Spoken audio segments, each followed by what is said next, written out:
Welcome, Dr. James Beckett, Sports Card Insights, here with the dynamic duo of Bill and Ricky, Huggins and Scott Auctions. We actually have Huggins and Scott, but it's Huggins and Huggins today. Bill is more my contemporary, but I've watched Ricky grow up in the industry. I know he's an asset to his dad in many ways. First, thanks sponsors, Topps, Panini, and Upper Deck, Heritage Auctions. Oh, maybe I should say Huggins and Scott Auctions first, and then Heritage Auctions. Not in order of preference, but just for today. And then Burbank Sports Cards, Mike Stadium Sports Cards, ComC.com, and Beckett Media, Beckett Grading, Beckett Authentication. So welcome, Ricky and Bill Huggins, Huggins and Scott Auctions, my favorite auction of its kind in the history of the hobby that I enjoy regularly bidding. And I even enjoy losing occasionally, Bill. So I take no hard feelings when I go to sleep and wake up, sometimes winning, sometimes losing. Well, any auction house, Jim, would say that underbidders make the world go round for us. Have made you money by losing? Yes, absolutely. Actually, I have thought about that.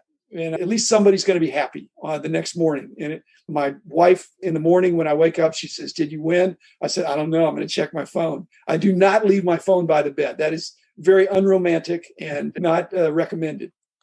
But welcome, Bill and Ricky. Tell us about your father-son dynamic in the hobby. In the past pandemic time, I've gotten dozens, if not hundreds, of calls from people who were bidders in our auction for years and years, but had never consigned with us. They told me, "I've been cooped up for a year now, and I've spent time going through my collection, and I have a whole bunch of stuff I don't want anymore, and I'd like to consign it to you guys because I did a lot in your auctions."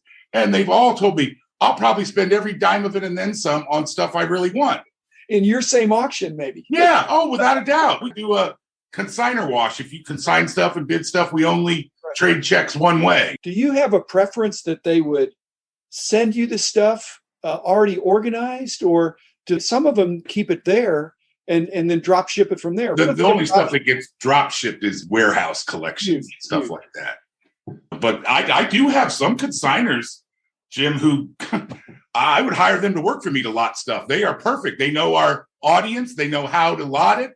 Some people make a feeble attempt and we modify it a little bit, but no, most of the stuff comes in unlotted and we have to do it. The way y'all do it. It's more buyer friendly than seller friendly, but it's still seller friendly for the people that want you to help them transact the stuff.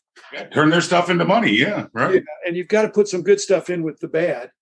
Yes, we try and put icing and candles on our cakes. You know. Yeah, well, I have a philosophy. If you put 999 great items in a lot, but then the 1,000th item is a 10,000 page book, then nobody wants to bid on it. It's the bad apple theory. A bad apple spoils the barrel, and I want to buy the barrel. When people send us big collections, I'm usually the one who goes through them and we pull out what we call the beater. It has negative worth. It's addition by subtraction by not including them.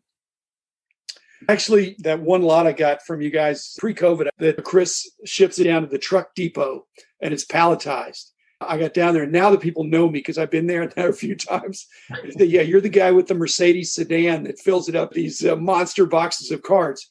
My secret was the one time you had publications in there, and that really chilled the bidding. 90% of the publications were terrible, but 10% were good. So I actually had a little sorting party on the dock. I'm not going to have the truck bring a pallet to my residential home. My wife thinks I'm getting rid of cards, and I am. Again, it's subtraction by addition, but I love the way you guys do it. It's fun to bid. It's not fun to go to sleep and wake up a loser.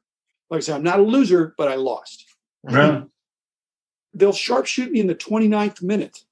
Yeah. There's two theories of the 30-minute rule. One is as soon as you get outbid, you bid right back. The other is you wait 29 minutes and see if the other guy went to sleep. At midnight, I go to sleep. Now, I was just thinking, how about reducing the 30-minute rule to 25 minutes and then 20 and then 15, then 10, then 5.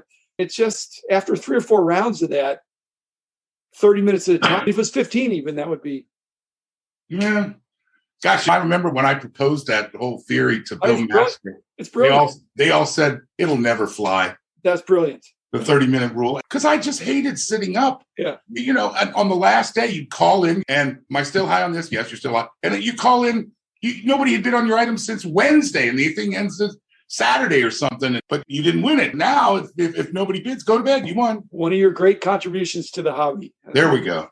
I stopped working full time about a year and a half ago, but we worked together for about 10 years. But do you come in just at the peak times and help, or what do you do now? Yeah, like right after the auction ends, I'll come in. I'll be at the National for a good bit of it this year, helping out. Then if I have people that I worked with while I was there that'll contact me and I knew them pretty well, I'll just handle that communication and correspondence and setting up consignments or things like that. I started off basically trying to see the entire operation.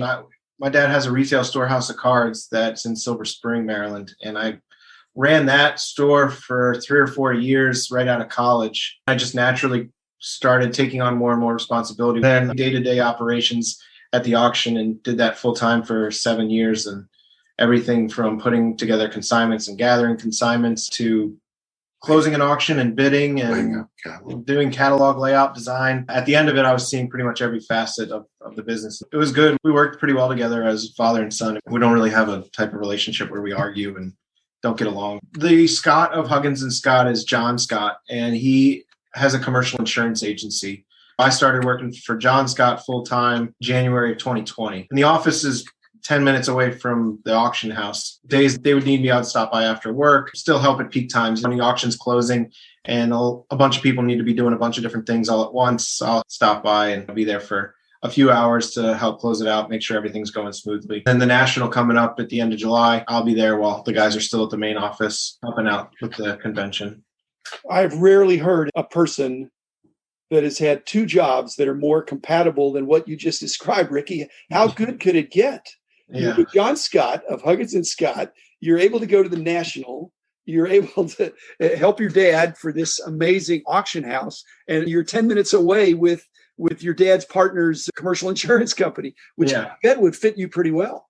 Yeah, it's been good so far. I've enjoyed the change of pace and the different environment, but it's good to keep some connection to what I was doing as opposed to a complete break off. That's not what I wanted to do. Did COVID affect the insurance business to where that was in turmoil? Initially, a lot of businesses were putting in claims for business interruption and things being closed. And that was hectic because a lot of the carriers have exclusions for communicable diseases. So people weren't getting paid on claims for that and being shut down due to a virus. Explaining that to people was troublesome. But ever since that, we've gotten pretty much back to normal without much disruption. My guess would be a business interruption person who's just been told that the coverage they thought they had didn't cover them would be even angrier than an auction customer who didn't get his or her stuff on time or something was amiss. It was comparable, actually. Really? Oh, my goodness. Yeah. I think because with people that don't get something that either was improperly described or they bought something and then part of it didn't show up, and their anticipation and their expectation level is so high because they're excited that they won, and that level of excitement is all the way there until they receive the item. And if it's not as described or missing entirely, and then it just goes from 100 down to 0 as far as the level of expectation, that drop is so dramatic that I think it leads. Did it come from you or from your dad in terms of the catalogs? That I read them pretty carefully. It seems like you under-described a lot. You don't lay it on too thick. You don't over-describe it because you can't, because you got a couple thousand lots. You can't. I don't want to see them again. Yeah. I know, but you're under-describing it. Our bidders know that. Under-promising. So are you saying they're angry because the lot is not better than you said it was, or what? No, I think the large majority, Jim, of the people who bid on, so to speak, the ungraded cards and the unauthenticated cards in our auction, James, who does most of the write-up for the cards, he tries to be just a hairline under grading. And that way, if it's an X card and we call it VGX, we're not going to see it again. And I've had hundreds of people come to our store and look through hundreds of lots to then bid on, because these treasure chest or shoebox lots, we can't describe every single card. But if you come to our office, which a lot of people do, you can look at every single card in the lot. And they have a significant advantage over those people who just read the description online. James tries to give an overall condition grade of the lot, but some of these lots are a couple thousand cards, you know. What age was Ricky that you allowed him autonomy to do buys and sells without your approval? How old was he when you said, hey, Ricky, you got this. I'm going to be gone. Just make your best decision. Then I want to see if Ricky thought you were slow on that or fast on that. Well, I mean, the tough thing to learn is how to buy cards, how to sort cards, how to do some other facets of our industry and our specific auction company, whether it be some accounting work, some photographing work, some shipping work. That's stuff that is generic to other businesses as well. However, buying baseball cards and sports memorabilia from somebody, that's very unique. And even writing it up in our auction, Ricky's done some write-ups at times for us. We've had professional sports writers for big-time newspapers, big sports fans who could not write up sports cards. They just didn't know the lingo, how to talk to a collector in verbiage. But I would say it took Ricky probably 2 or 3 years or so to get comfortable to where he would spend, $1,000 or $2,000. I don't think he was going to spend $10,000 or $20,000 without probably giving me a phone call.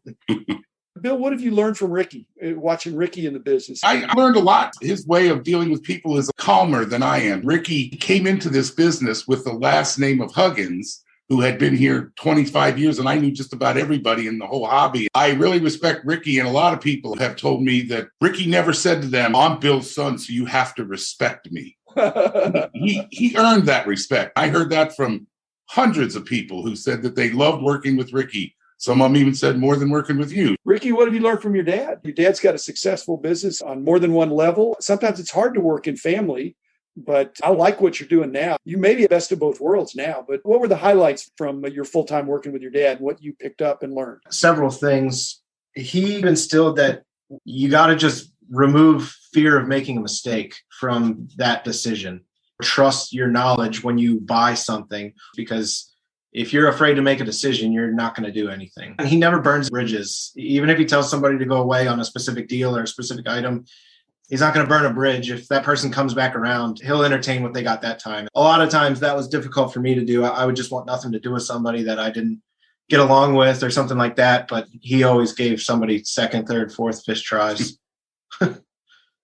If somebody came in and wanted to sell you something or make a deal, who's the tough guy here? Yeah, we would alternate. It would depend who would start the conversation. And Ricky's a better good cop than bad cop. But it would always depend on the situation. We had a way of communicating that, even if it was in front of somebody. So we would alternate. But there was something John Scott told me when I bought the business from him 42 years ago. He told me, if somebody comes to your business with a trunk full of cards, don't help them carry it in, because if they carry it in, guess what? They're all in.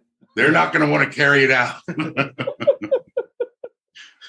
Those are collections that Jim Beckett likes. I've told people that's my version of a break. Instead of picking through a monster box of dollar cards, I can just buy the monster box, and then I can pick any cards I want out. At that point, I have a lot less than $1 in them. And the only question is, now what do I do with them? And I got to find so you put it in a smaller box.